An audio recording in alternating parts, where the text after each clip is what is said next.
kind of interesting. Robert Sarver is going to be away from the team for a year. I am not a make a guy sell a team, whatever. Like, I'm just not. But this one's a hard one for how do you work for him? How does he have in a year when he comes, like obviously he's going to do some sort of image rehab or whatever, sensitivity training. But I'm okay if you say, hey, Robert Sarver's not a racist. He was just repeating something that was either heard or maybe even, who knows? People go songs to music, whatever. If you don't know as a grown-up, let alone the owner of a multi-billion-dollar business, that you shouldn't be uttering the N-word. If you don't know, forget about whether or not you're a racist or you're a sexist or you're a misogynist pig. Forget about all that. You're just not smart enough. That's it. Okay? That's it. Like I don't like labeling people racist, sexist, misogynist, because I do understand there's context sometimes that matters. Okay? That, hey, I just saw something, I heard something, or this dude said it, and okay. If you don't know, I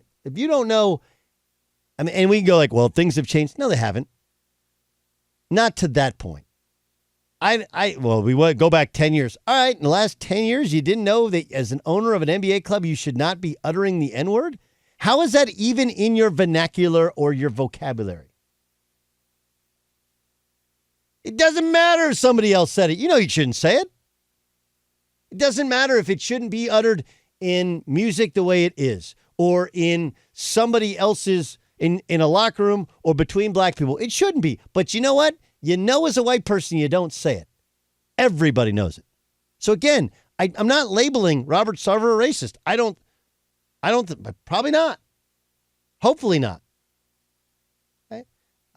I don't know whether the talking about what he talked about around women, like if he's really a sexist or if he's just joking or if it was in the context of a conversation and guys were trying to one-up each other. Like, I don't know. But if you're dumb enough to be the leader and owner of a multi-billion-dollar business and say the N-word even once, you're just too stupid.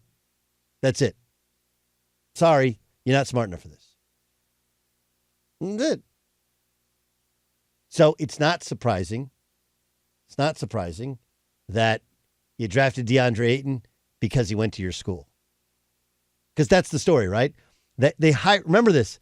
This is the same franchise that hired Luka Doncic's national team coach. And instead of drafting Luka Doncic, they drafted DeAndre Ayton. And the answer to why? Well, Sarver's an Arizona guy. DeAndre Ayton went to Arizona. You're like, that's the dumbest logic ever. Should be. From the same guy who's dumb enough to utter the N-bomb in public, even in private. Doesn't matter. Like, you're that dumb. So if I met Robert Sarver, I would go like, oh, dumb guy. And he would say, what do you mean? I'm not. I don't care. Like, if you're dumb enough to do these things, I can't have a reasonable thought that you have the level of intelligence of most of the rest of society that knows this isn't okay. And I'm not the guy calling you racist, because I know when you talk about things that some people term as racially, inflammatory or whatever, like it can get misconstrued. I understand. I'm sensitive towards that. But if you're dumb enough to utter the N-word multiple times, you're probably not smart enough to be in the position that you're in.